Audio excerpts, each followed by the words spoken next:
Yang ditunggu-tunggu, Anugerah Sri Angkasa 2024. Asas pemerintah dimulakan pada tahun 1972, kira-kira 52 tahun lepas, dan acara ini bertujuan untuk memberikan pengiktirafan kepada penggiat industri penyiaran Malaysia, termasuk mereka yang terlibat dalam televisyen dan juga di radio, di atas pencapaian cemerlang mereka sepanjang tempoh berkhidmat. Dan pada pagi ini, kita akan bincangkan dan berkongsi kepada anda berkaitan dengan Anugerah Sri Angkasa 2024 bersama dengan saya di studio pada pagi ini. Dipersilakan Tuan Wan Yusof Wan Abdullah, penolong pengarah unit hiburan TV, dan kita juga bersama dengan Puan Yang Faziatun Zain Abidin, penerbit Anugerah Sri Angkasa 2024. Assalamualaikum, selamat pagi kedua-duanya. Waalaikumsalam. Selamat pagi. Okey, kita nak mulakan terlebih dahulu untuk kita berkongsi tentang apakah di antara kelainan utama untuk asal tahun ini berbanding tahun lepas, dan apakah di antara inspirasi yang memberikan gambaran yang cukup jelas untuk tahun ini. Silakan Tuan.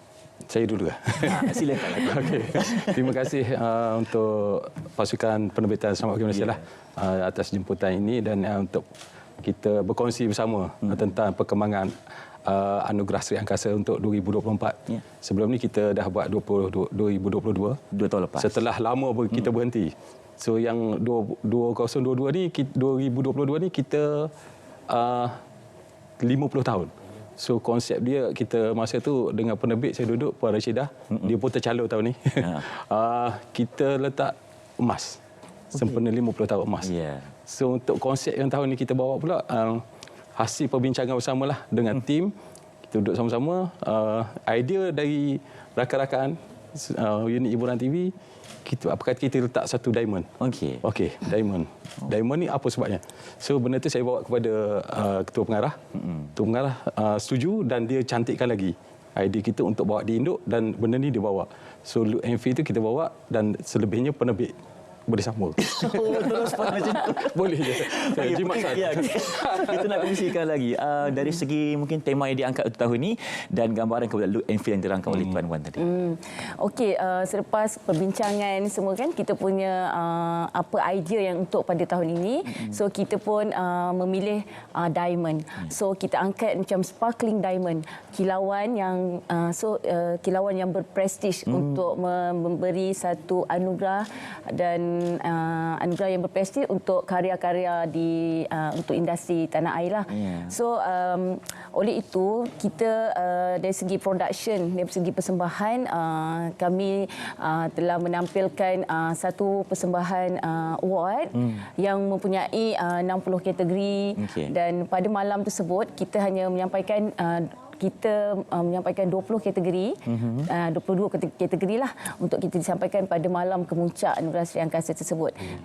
Kita tampilkan juga full orkestra daripada rentak RTM.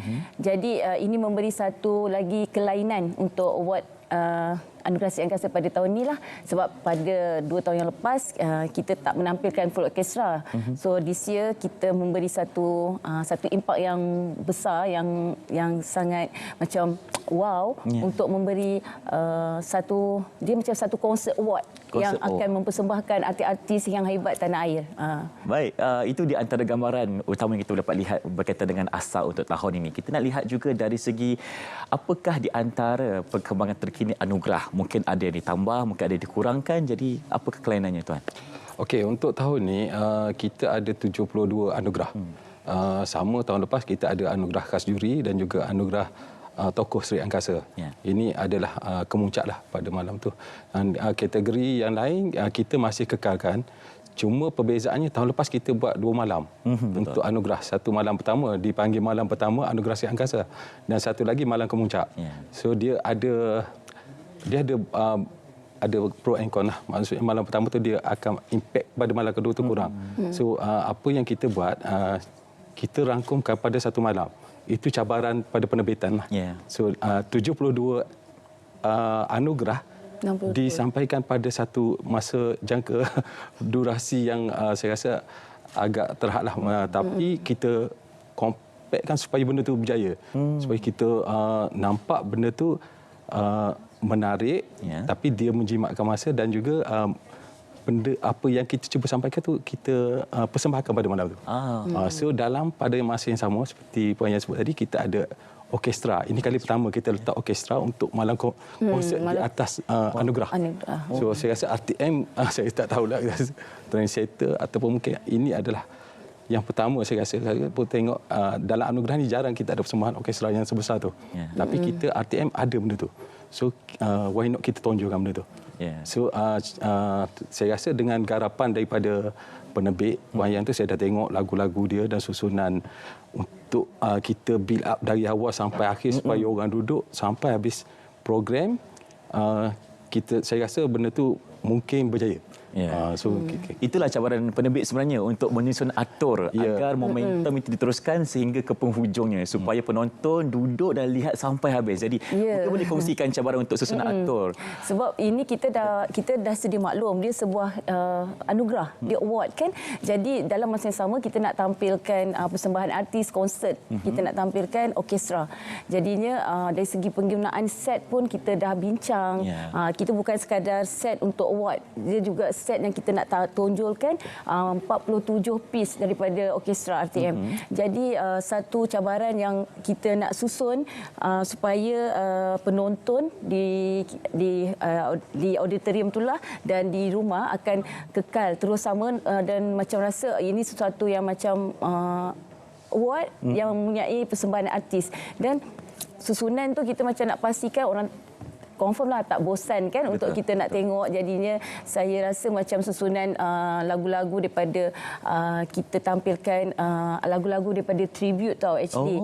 Tribute daripada artis Tan Sri P. Ramlee, Saloma, and then kita ada Datuk Sudirman dan Sharifah Aini. Jadi disampaikan oleh artis-artis hebat. Contoh kita ada Ziana Zain, kita ada Zamani, Aina Abdul, Eni Zakri.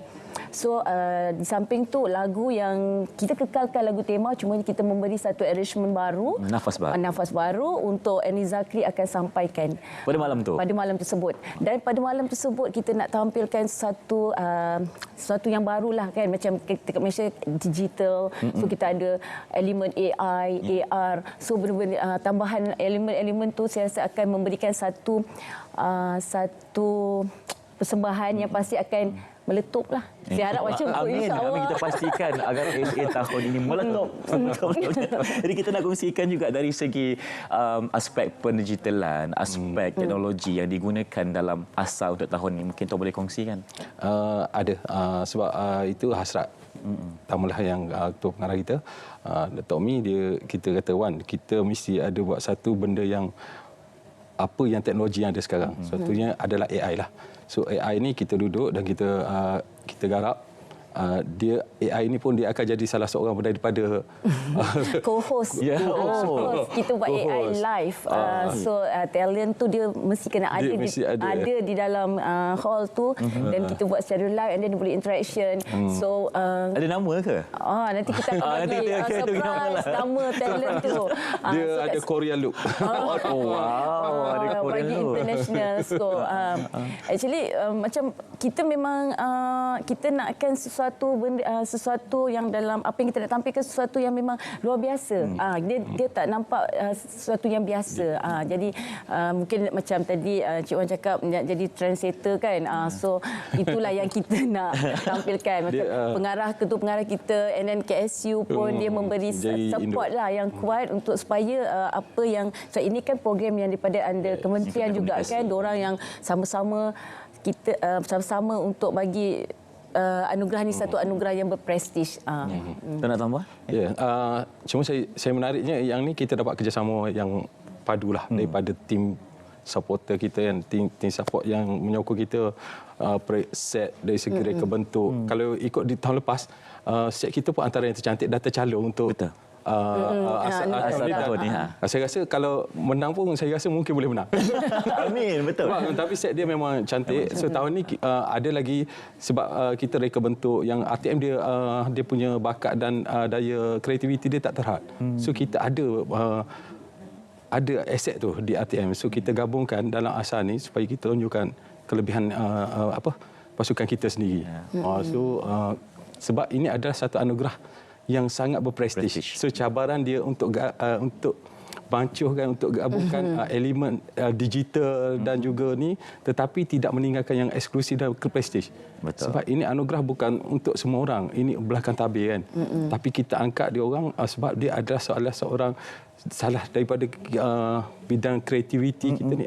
Mereka adalah lain daripada yang lain. Yeah. So kita mesti hargai, dan saya rasa inilah sebabnya kita membuat anugerah Sri Angkasa. Jadi kita perlu raikan semua kreativiti yang ada dari RTM khususnya untuk kita menjayakan ASA 2024 ini. Jadi sebagai penghujung katanya, harapan untuk ASA tahun ini kepada penonton yang bakal saksikan nanti 26 Oktober. Silakan.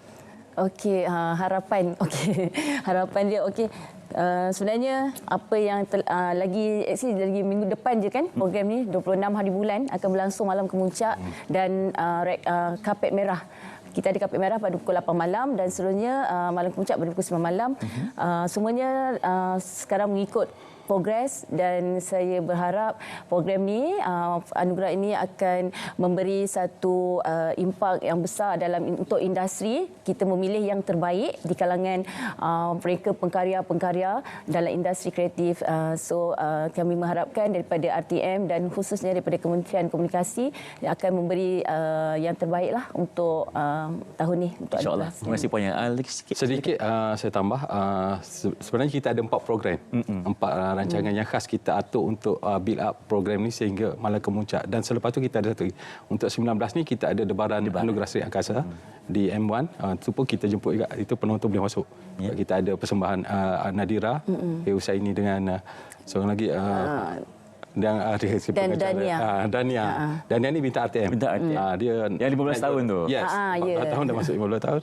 Dan kita ada selepas tu kita ada kapet merah dengan ni malam kemuncak dan selepas tu 2 hari bulan kita ada apresiasi.